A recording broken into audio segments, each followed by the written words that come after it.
nk'abadiyasipora ntimukatwirateho kandi akazi mukora iyo ngiyo ari ukwirirwa mwoza abasaza n'abakecuru cyangwa se ari ukwirirwa muterura amakarito cyangwa se ukwirirwa mutema ibiti ubu koko umuntu ushobora kubona ibihumbi 10 by'idolari ajya kwishyura umukonsirita cyangwa se umunyamategeko y'imigirasiyo cyangwa se agence runaka ifasha abantu, uwo muntu koko yaba ashaka kuza gukora iki muri Canada?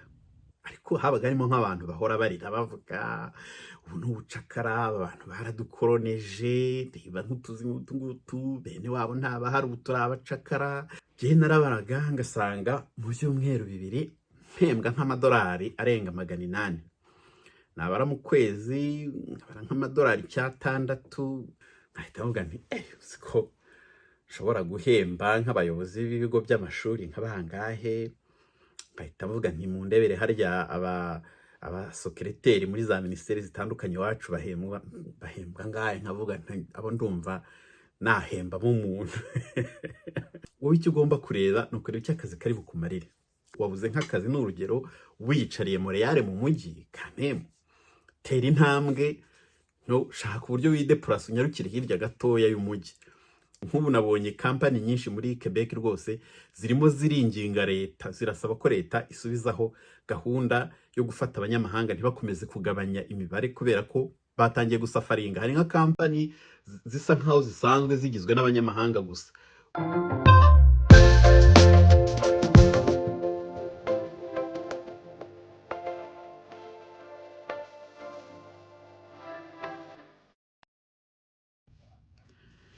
Reka nanone nongere mbasuhuze mwebwe mwese munkurikira muri mu bice bitandukanye by'isi, kandi mbahe ikaze nanone ku kiganiro cy'uyu munsi.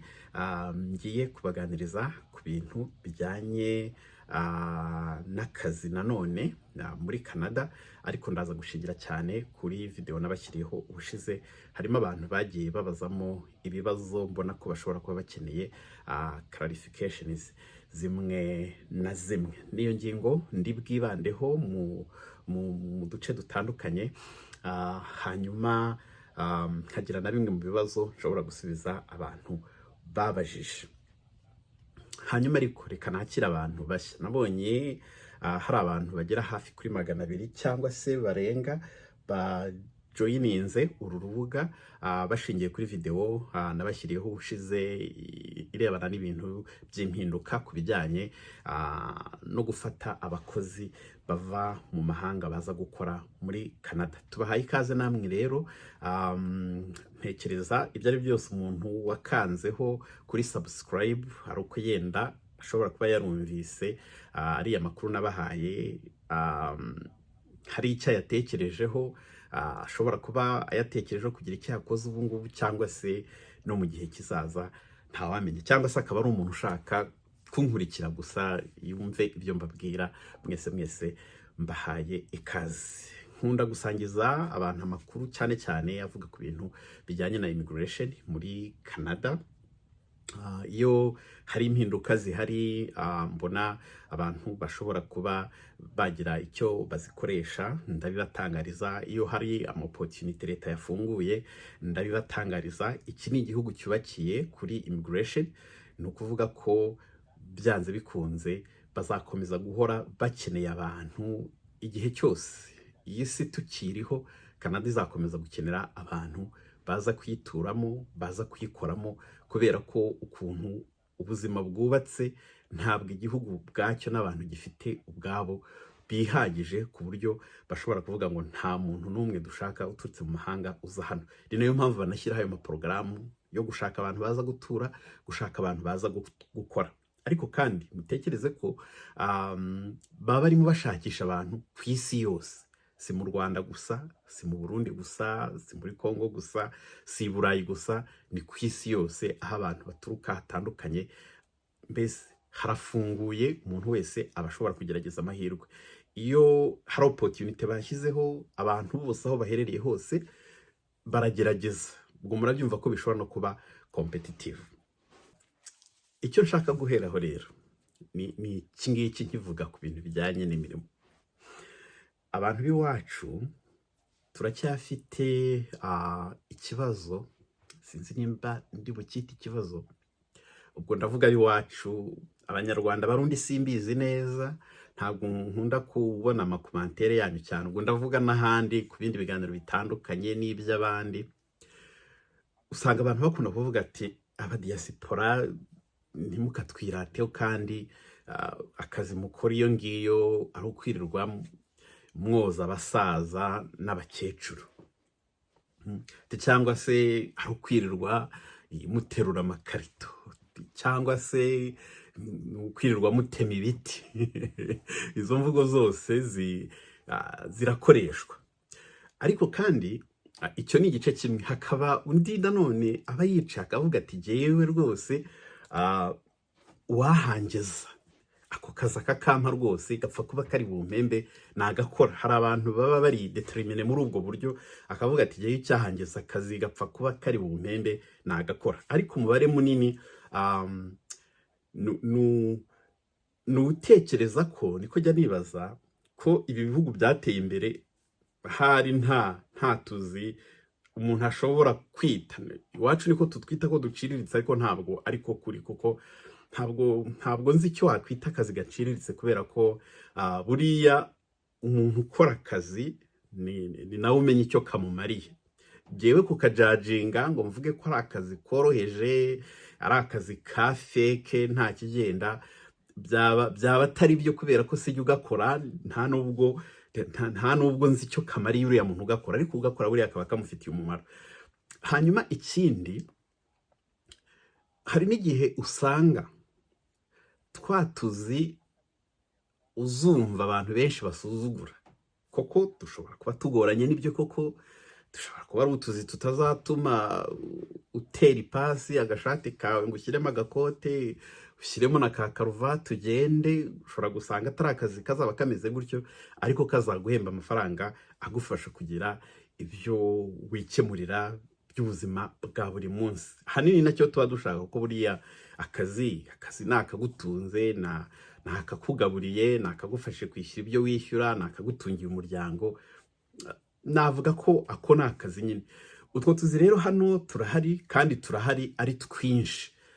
Ndetse nanavuga ko usanga abanyamahanga, ubwo ndavuga twebwe abaturuka mu bindi bihugu, iyo tukigera hano turi bashya, akenshi nitwo tuzi biba biri butworohere kutubona, kuko hari igihe akenshi usanga bidasaba amashuri, bitagusaba kubuza ururimi ku rwego rwo hejuru. Donc ufite skills ziri basic muri communication mu cyongereza cyangwa mu gifaransa, ako kazi uba ushobora kukabona. Urugero, gukora nko muri warehouse. Gukora muri warehouse ntago bigusaba kuvuga icyongereza cyinshi cyangwa igifaransa cyinshi. Ni akazi bashobora kukwerekera ibyo uzajya ukora ukabibona, bakakwereka ukabibona, niyo utavuga icyo cyongereza ukaba wagakora. Ibintu bijyanye no gukora mu mafarms, cyangwa se mu bijyanye n'ubuhinzi, natwo ni utuzi tutagusaba kubuzi gukominika cyane. Akenshi aho ngaho usanga ari byo twita seasonal jobs. Nabonye hari n'abantu bagiye babibaza bavuga ati muzatubwire n'ibintu bijyanye na seasonal jobs. Seasonal jobs ni utwatuzi tubaho mu gihe runaka cy'umwaka. Urugero, utuzi two mu buhinzi ni utuzi tubaho mu gihe cy'ubushyuhe. Donc nk'ubu nko mu mezi ari imbere, guhera yenda mu kwa kane, ndibwira abahinzi batangiye kugira ibyo bategura, kuzagenda yenda kugera nko mu kwa 9 cyangwa mu kwa 10 hatangiye kongera gukonja. Aba barahinze barahinga bikera bagasarura. Iyo ni seasonal job. Ni ukuvuga ko abanyamahanga aje gukora icyo gihe gusa, akongera agasubira iwabo, ikindi gihe akazongera akagaruka. Hari abaza gukora mu bijyanye no gusarura ya myaka yahinzwe mu kwa 4, mu kwa 5, yenda ugasanga mu kwa 7, mu kwa 8 ireze, imbuto zireze, ni igihe cyo gusarura, bakaba bakeneye abakozi benshi cyane. Ndaza kugenda ncishaho utuvideo duto yenda abantu mushobora kureba, utuzi tujyanye n'ibyo mu buhinzi, mu gusarura imbuto. Usanga umuhinzi hano ahinga ahantu hanini, udashobora kureba ngo uheze. Ni ukuvuga ko azakenera abakozi benshi mu gihe imbuto zizaba zeze bazamufasha gusarura. Izo ni seasonal job. Umuntu akaza akambara, ugafunga rwose, ukamakinga sure ko umutekano wawe urinzwe uko wambaye, ubundi ukajya mu murima ukajya gusarura imbuto. Akenshi turiya tuzi usanga turimo n'amafaranga menshi, kuko hari igihe usanga yenda amafaranga bari buguhembe ari bushingire ku mubare yenda w'utubogisi runaka tw'imbuto wasaruye. Bivuze ko abantu bashoboye gukorana ibakwe bakura amafaranga menshi. Ni akazi nyine kakuvuna, urabyumva, kwirirwa ku zuba, kwirirwa mu biti, ariko icyo ushaka ukaza kukihakura. Utuzi, abantu bajya bavuga utuzi two gukora mu ishyamba, gutema ibiti se cyangwa gutera ibiti, mujya mubyumva. Iki gihugu gihinga amashyamba cyane, kubera ko amashyamba hano ni bizinesi nini. Akazi ko gutera ibiti ni akazi karimo amafaranga ku muntu ushobora kugashora. Ni akazi utazajyamo wahanaguye ingozi yawe cyangwa se washyizemo agashati kawe gasa neza, ariko nugenda ukagashobora, ni akazi wakuramo amafaranga rwose atari make. Navuga ko ari menshi. Kariya kazi naranagakoze nanjye ubabwira, ahangaha naragakoze, ahubwo hari igihe numva ngakumbuye, nkumva nareba uko nyaruka nkongera ngashikayo ibiceri. Ni akazi kagusaba gukoresha ingufu z'umubiri, ibitekerezo, navuga ko physical na mental byose birakora bitewe n'imiterere y'akazi. Ku muntu ugashoboye kabamo amafaranga atari makeya, aho ushobora gusanga ari nk'umuntu ukorera amadolari arenga 500 ku munsi. Navuga ko rwose abantu bamwe bashobora no guhitamo kuba ariko kazi bikorera, kubera ko ushobora kugenda ukagakora ukabona kagukemuriye ibibazo, ukagira n'indi mishinga ushobora gukoramo. Ako ni akazi. Hari akazi ko muri caregiver. Abantu benshi njya numva bavuga ati nk'akazi ka caregiver, nko kwita ku bantu cyangwa se kurera abana, naza nkagakora. Turiya natwo nutuzi, duhemba amafaranga. Ariya amafaranga ni menshi pe. Ariya amafaranga ni menshi, kuko nk'ubu ntekereza ko dushobora kuba tugeze nko mu madolari nka 20 ku isaha. Kandi ni akazi katavunanye. Nanakubwira ko jye nahitamo kwikorera akazi ka caregiver kuruta kujya gukora muri warehouse, kuko muri warehouse ari igihe usanga bari buguhembe amafaranga ari munsi ya caregiver, kandi muri warehouse uravunika bye, kandi amafaranga ntabwo aba ari menshi cyane bitewe n'ibyo ukoramo. Nimba ari general labor, ari ukuguhagarika kuri mashini bakakubwira ati karito iragiza, uyifunge uyinyuze mu yindi mashini iri bushyireho rebo, ari nk'ako kazi kawe, cyangwa se urajya ufata ibintu bishyire mu mashini ipfundikira. Iyo ni general labor, umuntu wese yagakora. Kenshi usanga batari buguhembe amafaranga menshi. Yenda se ugasanga uhembwa menshi ni ugukoresha twa tumashini dukora mu ma warehouse, dupakira ibintu, dupanga ibintu bigera hariya hejuru. Ngira ngo abantu mushobora kuba muzi uko ama warehouse aba ameze, mwahita mubyumva. Yenda ndacisha n'utuvideo kugira ngo abantu bagende bareba. Utwo twose nutuzi. Hari uzakubwira rero ati ntabwo jyewe rwose naza kuba umukozi wo mu rugo muri Canada. Caregiver, hari uvuga ati ni akazi ko mu rugo, izina ryose wagaha, jyewe buriya akazi gapfa kuba kari bumpembe rwose, simbabeshye pe. Niyo mentalite nakuranye, nakuze mvuga nti ngiyeho akazi nzabona nkabona kari bumpembe, kandi amafaranga nkuyemo nkagira icyo nyakoresha, ntabwo nzabura kugakora. Nta nubwo navuga ngo nzicara ngo kubera ko akazi nabonye ntagakunze ngo ntekereze ko ndi gushaka kandi hari ako nanze. Impamvu navuze ko tugifite utuzi dusuzugura iwacu, ni ukubera ko hari nk'igihe ushobora gusanga hari umuntu uvuga uti jyewe mfite kame mu diplome ya kaminuza, ntabwo nakora muri resitora, ntabwo nakorera 100,000, ariko kandi ukaba wahitamo kwirirwa wicaye gusa. Ntabwo nibaza ko iyo yaba ari imibare myiza pe. Kuba wabona ahantu kuri 100,000 ariko rufite ko wumva ari akazi muri mind yawe utekereza ko katagukwiriye nk'umuntu wize, ugahitamo kwicara gusa, numva iyo ngiyo atari imibare. Kandi ukaba wasanga harimo abantu bameze gutyo, akumva yabwira wa muntu avuga ko aterura amakarito se, yoza abasaza, akumva yamubwira ngo wampaye senkani ko inzara inyishe. Ndagira ngo muze kugereranya ibyo bintu. Donc ukumva wa muntu uterura amakarito, wa muntu uri mu ishyamba, wa muntu woza abasaza nk'uko abantu bakunda kubivuga, ukumva wamusaba senkani, ariko wowe ukumva ubonye akazi kaguha ijana n'urugero aho iwacu, ukumva ntiwagakora kubera ko wumva katakubereye n'amashuri wize. Ntabwo nibaza ko iyo ari imibare. Kimwe rero abantu benshi badakunda gutekerezaho, cyane cyane iyo bari gutekereza kuri ibi bintu byo kujya gushakira ubuzima mu mahanga, no kubanza kwibuka ko ibi bihugu ni ibihugu byiyubatse, byariyubatse bimaze imyaka myinshi cyane. Edukasiyo yaho ni edukasiyo ikomeye, ihagaze neza, edukasiyo yubakitse ku buryo bitoroshye ko umuntu ashobora kuva mu kindi gihugu ngo aze bahite basanga ukuntu yize, ibyo yize bihuye neza n'ibyo bigisha, kandi ubumenyi afite buhuye n'ubwo bakeneye kugira ngo bahite bamuha akazi. Akenshi ntabwo bikunda, usanga tukiri inyuma mu bintu bimwe na bimwe. Sindi buvuge ko ari byose kuko harimo ibyo duperforminga neza, ariko ibyinshi usanga hari ukuntu tudahuza. Ariko kudahuza birumvikana kuko hari igihe usanga abantu basetinga systeme yabo ya education bishingiye ku byo bakeneye. Kuko nk'amashuri hano menshi nk'amakoleje aba afite amaporogaramu y'igihe gitoya, usanga developa porogaramu ashingiye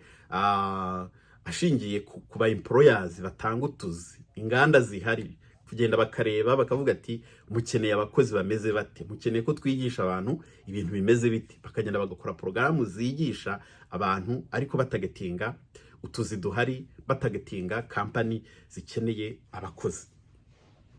Iyo umuntu rero ageze hano kenshi usanga dukunda kugira imbogamizi, usibye ko ngubu yenda nk'iwacu dushobora kuba tumaze igihe kinini twigisha mu Cyongereza, abantu bari improvinze. Navuga ko nk'abantu bo muri generasiyo yanjye, abantu systeme yahindukiyeho, donc kuva mu Gifaransa mukajya mu Cyongereza, ntabwo tuzi indimi rwose pe, ntabwo nababeshye. Yenda harimo abantu bihinze barihiringa rwose, Icyongereza barakimenya neza, bakaba bavuga n'Igifaransa cyiza, bishobora none kuba bishingiye naho bize, kuko murabizi ko hari amashuri meza asobanutse cyane ku buryo uhize rwose avamo ururimi adudubiza Igifaransa,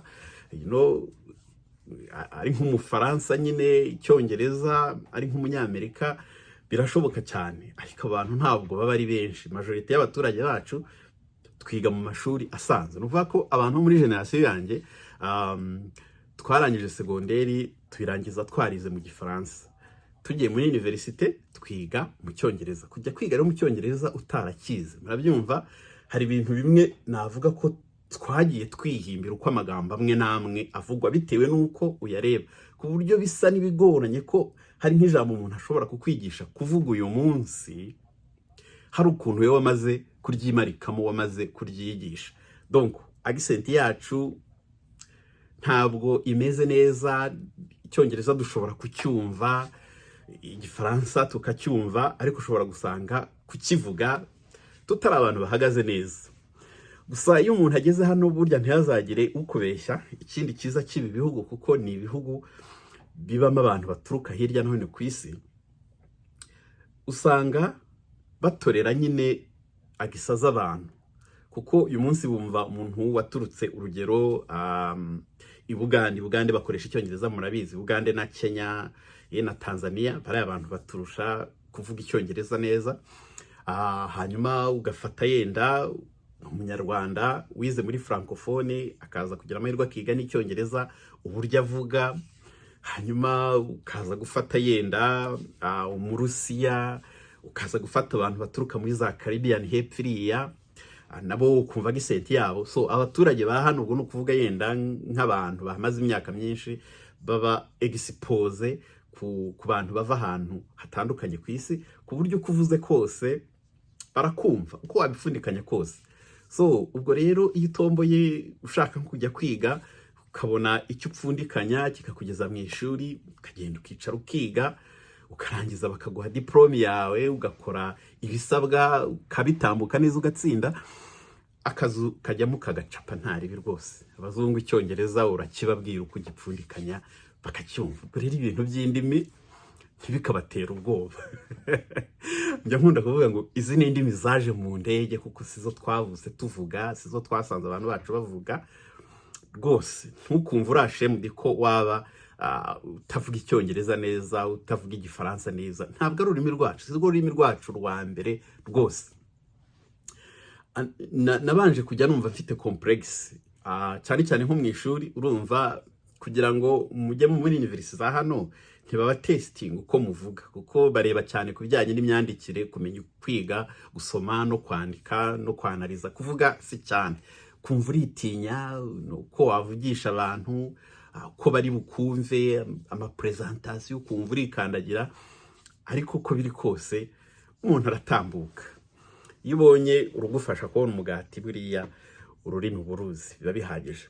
Challenges rero ku muntu hageze akenshi kunda kuba ururimi, ku buryo ushobora kuba ufite na skills zari kugufasha kubona akazi kisumbuye kuko ukora, ariko yenda ugasanga ntabwo umuntu ahagaze neza mu rurimi, bityo kwisobanura muri interview no kwigurisha, kwitaka, kuvuga ubumenyi bwawe ubazaniye, ugasanga biragoranye. Kuko interview ntabwo nibuka neza iwacu, ariko hano interview niyo baguheramo akazi. Donc ntabwo urupapuro kuba wanditse ngo wize amashuri angana gutya, ngo wakoze imyaka 20 mu kintu runaka, ariko wagera muri interview ntushobore kwisobanura, akazi ntabwo kabona.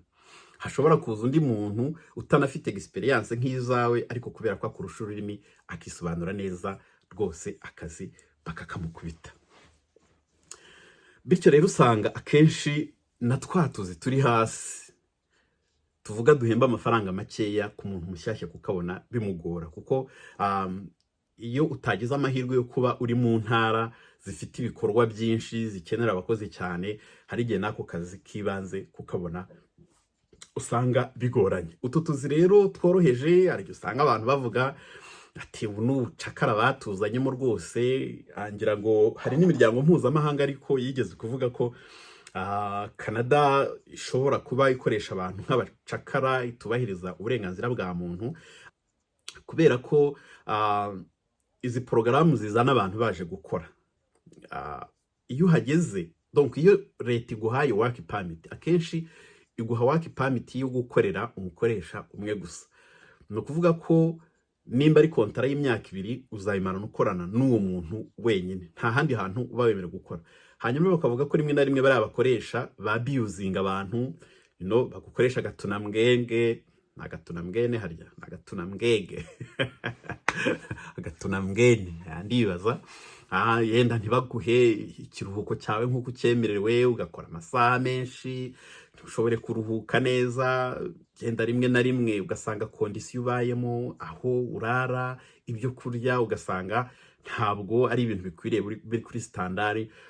Rero bigatuma bavuga yuko bashobora kuba bateking advantage ku bantu. Noneho rimwe na rimwe n'umukozi, kubera ko azi ko ari aho honyine afite akazi, nta handi yemerewe kujya gukora, akemera gupfira muri Nyagasani, agakomeza agakora, akanga kuba yazamura ikibazo ngo ejo adahita atakaza status. Izo zigakunda kuba imbogamizi. Nibyo bakunda kuvuga nyine ko ari ubucakara, ari nk'utuzi tw'ubucakara kugukoresha utaruhuka. Rimwe na rimwe hari n'igihe abantu batabazi amategeko agenga ibijyanye n'imirimo hano, agenga n'imikorere y'umunyamahanga. Kuko buriya kugira ngo leta yemere ko company izana umunyamahanga, murabizi ko iba yabanje gutanga uburenganzira, kandi uriya muntu aba yabusabye. Iriya company iba yabisabye, bagasanga yujuje n'ibisabwa bibemerera gufata abakozi.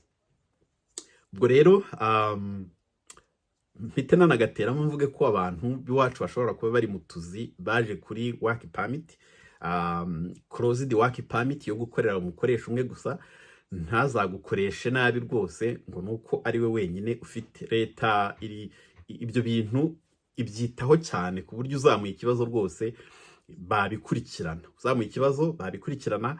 Kandi ikintu ntababwiye, bariya recruiters baba bafite amalayisensi. Kugira ngo umurecruiters abone license, reka mfate urugero, ndamutse nshatse kwinjira muri kariyeri yo kujya mfasha company kubona abakozi bavuye mu mahanga, province nshaka kujya mfashirizamo abantu, ngomba gushakamo license. Kugira ngo bampe license, nabonye muri Canada hafi ya hose bagusaba ko utanga ibihumbi 25 by'idolari, bakabikubita ahantu bakabibika.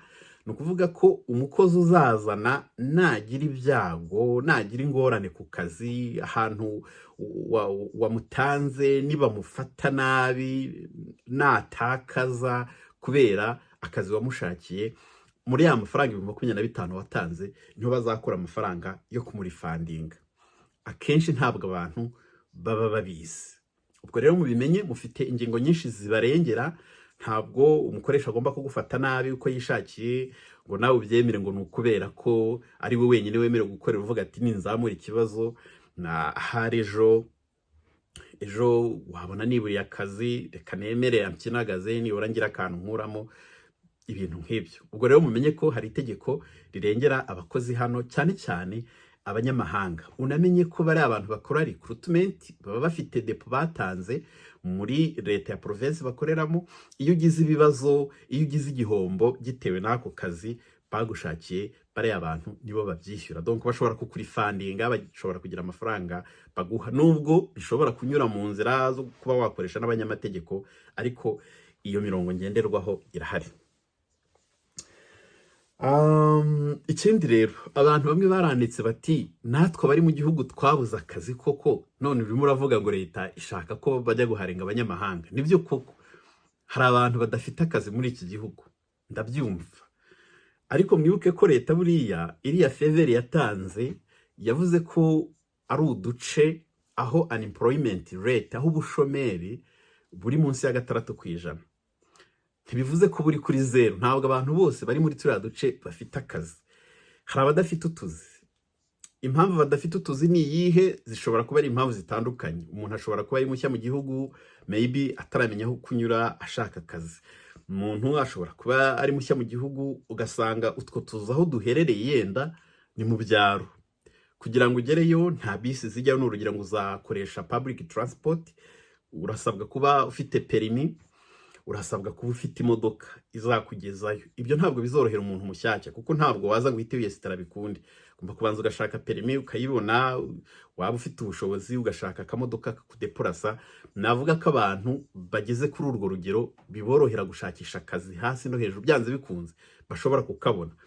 Utuzi rero duhari akenshi hari iyo usanga abari hano badashaka kudukora, kuko rwose yenda nshobora kuba naba nkabije, ariko hari akazi ushobora kubona ukagenda ukagakora rimwe kabiri, ejo ntuzasubireyo kubera ko yenda se wabonye kakugoye, kakuvunnye se bitewe n'akazi wari usanzwe ukora, ukabona ntabwo biri guhura.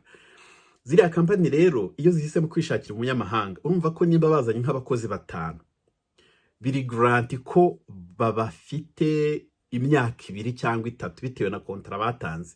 Bitandukanye nanjye ndi hano, nshobora kugenda nkagakora uyu munsi, nkagakora n'ejo nkagakora, byenda singakunde ngahita ngasezera nkakihorera. Uriya muntu waje avuye mu mahanga nta yandi mahitamo afite, kuko aje gukora, arishakira ibiceri, hanyuma nta n'ahandi yemerewe kujya gukora. Jewe nshobora kukwihera kuko mfite ahandi nshobora kujya gushakishiriza, ariko uyu munyamahanga warasa nk'uziritse ku mukoresha umwe. Iyo iba mu mpamvu nk'uko nari mbivuze. Hanyuma indi mpamvu ikaba ari uko usanga utuzi ahantu duherereye, kuhagera bishobora kugora abantu, cyane cyane abantu bashyashya. Ndibaza ko abantu bashya mu gihugu aribo bashobora kuba bakunda guhura n'ingorane zo kubona utuzi. Turabisangiye turi benshi, nanjye experience narayigize. Iyo utagize amahirwe yenda ngo ubone nk'umuntu ushobora kukurangira, urashakisha. Abantu mu mijyi muherereyemo muri Canada tugira amajanse akora recruitment afasha abantu bashyashya mu gihugu. Izo ajanse nta kintu zishyuza kuko ziri funded n'amareta mu maprovince abantu baba barimo. Izo ajanse ziragufasha zikagushakira akazi, zikakohereza ahantu. Rimwe na rimwe hari igihe usanga ahantu bakohereje nyine bazajya bakuraho, tuvuge nimba bari kuguhemba amadolari 18 ku isaha, iriya ajanse yagufashije gushaka akazi izajya isigarana idolari rimwe kuri buri saha baguhemba. Nimba baguhembaga 18 n'urugero cyangwa se 15, bakajya basigarana idolari rimwe kuri buri saha, hanyuma bakaguhemba ayasigaye. Donc iba ari nka ajanse ifasha company gushaka abakozi ariko hano imbere mu gihugu. Izo ajanse zirahari nyinshi, usanga muri buri mujyi ziba zihari. Mushobora kureba, mwajya kuri Google mugasacinga bitewe n'ahantu herereye rwose, mwazibona mukajya mukapurayinga, mukajya mureba utuzi turiho. Rimwe na rimwe hari igihe usanga utuzi turiho yenda umuntu adakwalifayinga, ariko iyo umuntu ashaka akazi ukeneye kubona akazi ko gutangiriraho, utitaye ngo nako gukora iki, akariko kose ukabonye bakakaguha, genda ugatumike, kazakubera inzira kugira ngo utangire ushakishe n'utundi tuzi. Icyanyuma rero nsoreza ni kijyanye na ziriya ajanse nabahaye zifasha abantu gushaka akazi. Nkuko nabivuze, iyo leta isa nk'iyoroheje uku kuntu yashyizeho ko noneho ubu hari company zishobora kwemererwa kuba zafata abakozi b'abanyamahanga, zizahemba amafaranga make. Donc ku ma position ahemba amafaranga make, za general labor, nka turiya tuzi twose navugaga. Donc twatuzi tutagusaba special training, special education, bashobora guha umuntu, guhemba umuntu amafaranga ari hagati y'amadolari 20 na 25, nizo raw wage. Iyo leta yafunguye kuriya, niho ziriya ajanse zifasha abantu zitangira kubona company nyine bakorana. Nabahaye muri Colombie Britannique hari umunyamategeko uhari ariko unakora ibyo bintu bya recruitment. Nashyizeho link. Hari abantu bavuze ko bishobora kuba byabagora kujya kuri iriya website yabo ngo bamenye naho kunyura. Navuga ko utari bushobore kujya kuri website mu by'ukuri y'abantu ngo ushakishe umenye aho uri bunyure, ubandikira contacting, cyangwa se ushobore no gutanga na resume yawe. Mu by'ukuri byaba bigoranye, uramuka wumva ari ibintu bikugoye kugira ngo uzaba contacte, yenda se ku rurimi bitameze neza, navuga ko byagorana kuko abantu baba bakeneye akazi ni benshi, byanze bikunze usanga n'ubundi hajemo akantu ka competition. Ubwo rero mwagerageza murabakontagita hanyuma mukumva icyo bavuga. Company y'i Kigali, Mega Global Link, naje kuyibona. Hari umuntu sinibuka izina rye, ndamushimiye, yaratubwiye izina uko ryitwa. Hanyuma bafite na televiziyo yitwa Good Rich TV. Bariya abantu nakunze gukurikira ibiganiro batanga, bashobora kuba bafasha abantu rwose. Icyo usabwa rero ni ukwigirayo. Bakorera i Kigali, mushakisha ahantu bakorera, link iriho. Ushobora gusanga basaba service fee ya consultation n'urugero, kugira ngo mubashe kuganira, bumve situation yawe, bumve niba bashobora kugufasha, kuko nubizi ko hari abantu bagiye bafasha. Mwagenda mukabareba kuko barahari, mwagenda mukababona, mukabavugisha, mukumva icyo bashobora kubafasha. Ikindi iriya company narababwiye nasanze ifite na registration muri Ontario.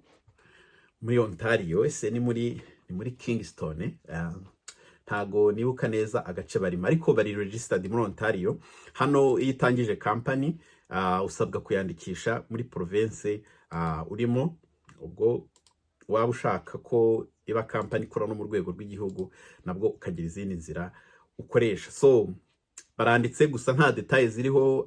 Side yo muri Ontario yerekana ibyo bakora. Ngira ngo mu Rwanda izwi nka company ifasha abantu mu bintu bya tourism, gutembera, ariko inabafasha muri ibyo bintu by'utuzi.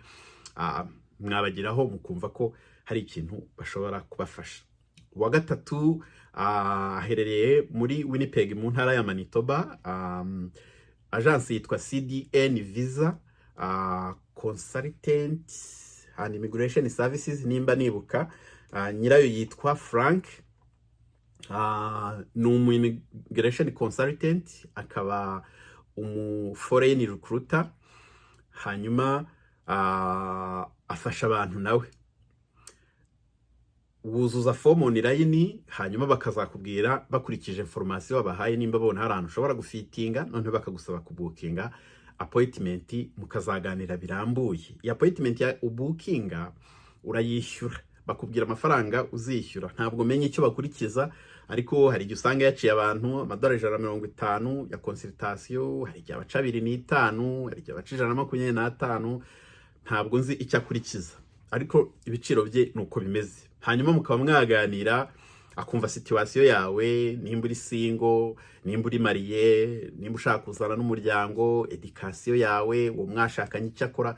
Donc amakuru yose, experience mu kazi, ubwo ni nako aba yumva communication skills zawe, akumva nimba hari icyo ashobora kuzagufasha, akakubwira icyo bizagusaba. Frank ntabwo we ntabwo gushakira akazi gusa, ahubwo agushakira akazi akagufasha no gushaka work permit, ndetse mukazakomezanya ngira ngo ugeze kuri permanent residence. Ndumva process ze ariko zimeze.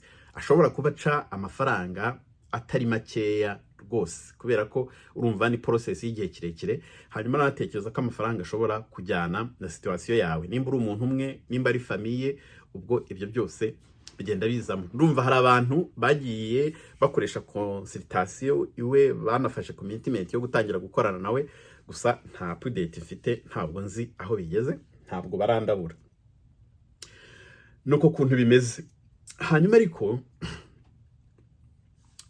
abantu bakora ibintu akenshi usanga bahenze, baba abakonsilita iyo bari bugufashe muri izo process zose, zaba n'izo agence z'iwacu. Ngira ngo narabyumvise aho bavuga ko baca 10,000, baca 12 by'idolari. Ni amafaranga menshi. Hazamo ikibazo nibaza, ubu koko umuntu ushobora kubona 10,000 by'idolari ajya kwishyura umukonsilita cyangwa se umunyamategeko ya immigration cyangwa se agence runaka ifasha abantu, uwo muntu koko yaba ashaka kuza gukora iki muri Canada? Ntimuze kunyumva nabi please. Nimba akazi ukora, imibereho ufite, ushobora kubona 10,000 ukumva wanafata commitment yo kubitanga kubiha umuntu ugiye kugufasha, izo miliyoni ni nyinshi cyane. Ntekereza ko umuntu yabona mu by'ukuri aba afite ukuntu abayeho. Expectation zawe ni izihe? Wumva utekereza ko waza ugakora akazi kameze gate? Nibyo koko ayo mafaranga ushobora kuba urimo yatanga, yenda unafite na skills runaka, uri nk'umumekanisiye, abo ni abantu baba bakenewe hano, bakwapuruvinze rwose ukaza uhembwa amafaranga meza. Uri umuinfirmier ni urugero, ukaza ukabukora nk'umu health care aid, bahemba amafaranga araho abaye ari kuri mushakisha ukuntu wazabona license yawe ugakora, wabuhembwa amafaranga meza cyane. Uri umuprofessionnel mu bintu bya IT, byo koko waza wabukorera amafaranga meza, niyo kaba ari akazi katari buguhembe nk'umuntu wabyigiye hano.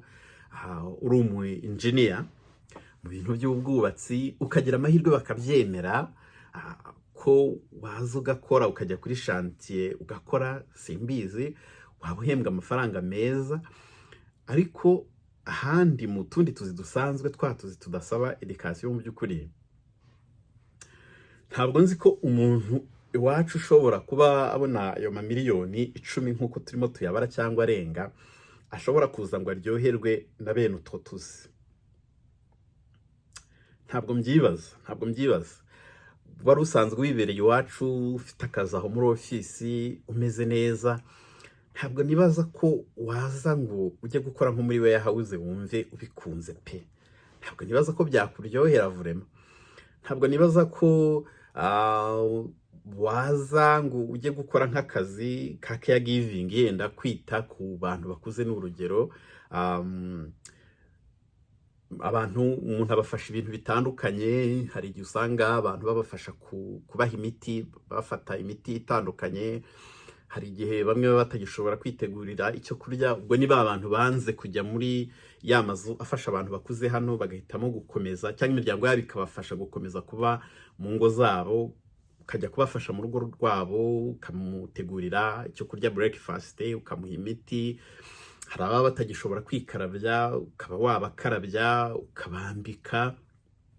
Umuntu usanzwe akora mu bintu bya sante rwose, hano abazungu baravuga ngo ni piece of cake, ni ukuvuga ko ni akazi koroshye. Ariko ku muntu usanzwe ufite akandi kazi, ahora yatsapye, yateyemo agakota ameze neza, ntabwo nzi ko byamuryohera, byaterwa. Ishobora kuba ari bias yanjye, ariko niko mbitekereza. Kuko nkigera hano, akazi ka mbere nakoze muri warehouse. Muri warehouse twakoranaga n'abantu batandukanye, abazungu, abirabura, tuva mu bihugu bitandukanye. Ariko habaga harimo nk'abantu bahora barira bavuga ubu ni ubucakara, abantu baradukoroneje, reba nk'utuzi ngutu, bene wabo ntabahari, ubu turi abacakara, ubu n'abana bacu ni uku bazacakara. Donc ugasanga hari umuntu uhora uri mu marira, uri mu maganya. Avuga none se ko nta muntu wakuzanye hano ku ngufu, koko ayo marira nayiki? Jewe rero icyo gihe narabaraga, icyo gihe bari bagihemba makeya ku mafaranga y'ibaze, numva narakorera nk'amadolari nka 11.25 ku isaha. Murumva haciye igihe nko muri 2015, hamaze imyaka irenga 10. Gihe narabaraga ngasanga mu byumweru 2 mpembwa nk'amadolari arenga 800. Nabara mu kwezi nkabara nk'amadolari 6 tashyira mu manyarwanda, nkumva ni miliyoni irenga. Icyo gihe idolari rya Canada ryari rikiri hasi. Nahita mvuga nti siko nshobora guhemba nk'abayobozi b'ibigo by'amashuri nk'abangahe. Bahita mvuga nti mu ndebere harya aba secretary muri za ministeri zitandukanye wacu bahembwa ngahe. Nkavuga nti abo ndumva nahemba mu muntu. Nuko akazi nkagatumika. Nkuko natangiye mbabwira, nge nakuze mvuga nta kazi kose gapfa kuba kari bumpe, kari bugire icyo kamfasha. So nari mvuye mu Rwanda, narakoraga akazi ko muri ofisi, nari coordinateur w'umushinga runaka, nari mfite abantu nyobora, urumva nari meze neza. Nahembwaga amafaranga yari meza muri icyo gihe rwose, yari amafaranga meza. Nuko ngera hano shaka akazi ndakabura, nkora interview ntirwavaga mu kanwa, reka neza rwose, ntabwo byari byoroshye. Nkabumva ntibanyumve, cyangwa se bakambaza simbumve, byari bigoranye pe. Nuko umucuti wanjye aramfasha, mbona akazi, njya kwikora muri warehouse. Yakoraga ibintu ubwo nta nubwo ari warehouse actually, yari factory ikora ibintu bitandukanye bijyanye amakeke, imigati, ibintu nk'ibyo. Umuntu nkanjye wize ibintu bya food science na technology, numvaga abantu bagakwiye kumpa akazi kameme. Nuko nkajya negera umuyobozi nti nize ibi n'ibi, akambwira ati tuzareba. Ariko ntacyo bari kumbwira rwose, ntibyari gukunda. Nuko nkikorera akazi rero ko gutunganya nk'amaforomo bakoresha imigati cyangwa ibindi bintu, ngirirwa nyatunganya umunsi wose, ngataha amaboko ari mandya, intugu zindya. Urumva biba ari ibintu ukoze bwa mbere, ariko mu by'ukuri mu mutwe ugomba kumenya ko wageze ahantu nyine ntabwo ari iwanyu. Ntabwo ari iwanyu, ni igihugu gishya, bafite imico yabo, bafite uko bagenda, bafite uko bakora. Wowe icyo ugomba kureba ni ukureba icyo akazi kari bukumarire. Akazi umuntu akagatumika rwose, ubuzima bukicuma. Ushobora gusanga muri icyo gihe nabaga ndimo mbira icyuya, hari nk'umuntu urimo unsaba, anashyiraho n'umubare akambwira ati wampaye amadolari 100 ko ubuzima hano bumeze nabi, warakize umeze neza. Ibintu nk'ibyo. Ubwo rero ndagira ngo mwumvishe ko hari izo challenge umuntu uje cyakoza anyuze muri ubwo buryo bwa temporary foreign worker aza ameze neza kuko aza afite akazi. Ushobora kuza nibyo kuko ntugakunde ntukunda ako kazi waje gukora, ariko nakwenkarijinga kugakorana imbaraga rwose, ukivayo ukagatunganya ibiceri byawe ukabibona.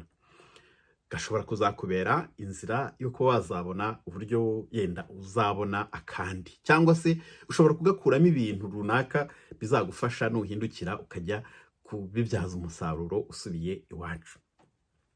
Abantu baza baje kuri permanent residence, abo ngabo nabo hakunda kuza challenge. Uramutse udafite skills ziri hejuru ku bintu by'ururimi nk'uko nababwiraga, dukunda kugira izo ngorane zo kubona akazi ka mbere. Ubwo ndi muri iyo kategori, naje mfite permanent residence, ntabwo naje mfite akazi, bivuze ko nagomba kuza ngashaka akazi rwose. Bagerageza bikanga, ariko kageraho kakaza. Akabonetse rero ugomba kugakora rwose, hanyuma kakakubera inzira yo kuzabona akandi. Ikindi ari nacyo numva ngiye gusorezaho, mu by'ukuri nubwo numva ngo hari abantu badafite akazi, hari impamvu zitandukanye. Umuntu ukiri umujene udafite ibindi bintu bimuziritse pe, wahaguruka ukazenguruka ukajya no mu zindi ntara, ukajya no mu tundi duce, cyane cyane mu duce tw'ibyaro hahandi abandi badakunda kujya. Ku muntu ufite izindi nshingano, ufite umuryango, bitazorohera yenda kwidepurasa simbizi, ariko umujene kumva ngo wabuze nk'akazi, n'urugero wiyicariye Montreal mu mujyi, kameme tera intambwe, no shaka uburyo widepurasa unyarukire hirya gatoya y'umujyi, kuko hano hari nk'ahantu ushobora kugendera ukaninjira ugakomanga ukababwira ati jewe ndashaka akazi, none muri warehouse se ni mu ruganda rwose, akazi bakaba bakaguha. Birashoboka, ni ugushakisha. Mugerageze mukoreshe ama agence akora recruitment mu duce muherereyemo, mushobora kugerageza. Izindi mbogamizi nuko nanone hari igihe usanga za company zidafite abakozi, yenda tuzibashaka ari utuzi turi specialize, dusaba abantu bafite training runaka, zishobora kuba impamvu. Nk'ubu nabonye company nyinshi muri Quebec rwose zirimo ziringinga leta, zirasaba ko leta isubizaho gahunda yo gufata abanyamahanga, ntibakomeze kugabanya imibare kubera ko batangiye gusafaringa. Hari nka company zisa nkaho zisanzwe zigizwe n'abanyamahanga gusa. Guhagarika rero cyangwa se kugabanya umubare w'abantu basanzwe bafata byabagizeho ingaruka, barimo bararekarama pe. Kandi urareba ukabona ni company zikomeye, ni company zifite nk'inganda mu gihugu mu bice bitandukanye muri USA, ni amakampani akomeye cyane. So ubwo rero yatangiye gusakuza, mu by'ukuri koko ikibazo kiba gihari. Ubwo rero mushobora kugerageza, nubwo zakenera, nubwo izo nganda tuvuga n'izo company tuvuga zakenera abantu bafite specific training, ariko ntabwo bazaburamo utuzi twa general labor, twatuzi tudasaba amashuri, tudasaba training runaka, cyangwa se twatuzi bashobora kukwigisha igihe runaka ukatumenya ukaba wakora. Mwageragereza rero mugashakisha, hanyuma abari hirya iyo ngiyo mu bihugu bitandukanye namwe mugagerageza kuri ziriya link nabahaye, ariko murimo matekereza muri ubwo buryo bubiri. Ni ukwibaza ngo skills zanjye, akazi nsanzwe nkora hano cyangwa se akazi ndimo nshaka numva nagenda ngakora hariya, nzabikunda, bizagenda bite? Ibyo byose mukabitekerezaho, kamenya ko ni igihugu kuko kitari icyawe, ni ahantu hashya. Rimwe na rimwe no kuba tutavuga ururimi rumwe, buri hari igihe duhura n'izo challenges. Ushobora kuhagera akazi ntugakunda, ariko nimba ujya utekereza ibyo bintu ukavuga ati jewe mpageze akazi bakakampa nzagacapa rwose, courage. Ariko nanone nimba utekereza ko ari ahantu ugiye kuyoragura ibifaranga nk'ako kanya, rwose ibyo bifaranga nta bihari, bishobora kugutwara igihe kugira ngo yenda uzashobore kubiyoragura nk'uko bivugwa. Cyangwa se hakaba hari twatuzi twahoze tuvuga dutekereza ko dukomeye, ariko duhemba amafaranga menshi, abantu bashobora gukorera amafaranga atubutse bakavunika, ariko amafaranga bakayabona. Navuga ko byose bishobora gushingira mu by'ukuri ku ntego y'umuntu n'impamvu z'umuntu. Numva rero nagarukira ahangaha, hanyuma nzashaka umwanya maybe nkore live kugira ngo abantu babaze ibibazo, ndabizi amakuru mbaha ashobora kuba atari beneficial ku bantu bose, ariko harimo abantu bayumva bagahita bumva hari icyo bashobora kuyabyaza, cyane cyane abantu nk'abo bashobora kugira umwanya wo kubaza ibibazo, nkaba nagerageza gusubiza ibyo mfitiye amakuru cyangwa se na guidance nshobora gutanga uko bishoboka. Ndabashimiye rero, mukomeze mugubwe neza, mukomeze kugira ibihe byiza, Nyagasani akomeze kubarinda, abarindane n'imiryango yanyu. Turi kumwe uko bishoboka. Ciao ciao.